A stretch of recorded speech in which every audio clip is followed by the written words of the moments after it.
हमर कहिया।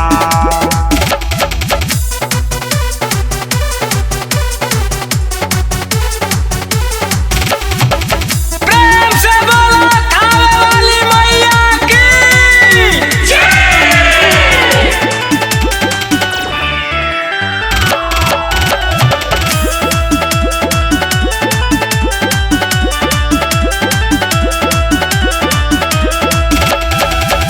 माथवा पे मुकुट शोभे लीलरा पे बिंदिया, सब लोग काहे लागल भैरो जी के दीदिया।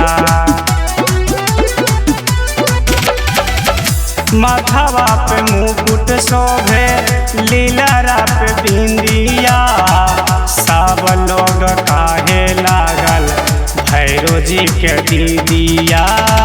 हाथी घोड़ा छोड़ के कैला, हाथी घोड़ा छोड़ के कैला शेर के सवरिया।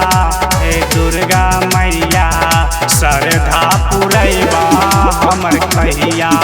हे दुर्गा मैया श्रद्धा पुरैबा हमर कहिया।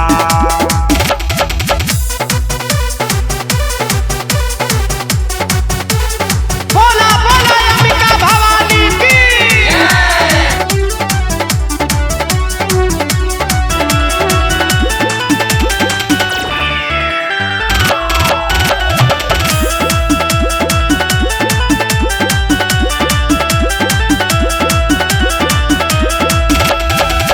ढेर दिन से बारे मैया तोहर इंतजार हो, जल्दी तू कला मैया पूजा स्वीकार हो।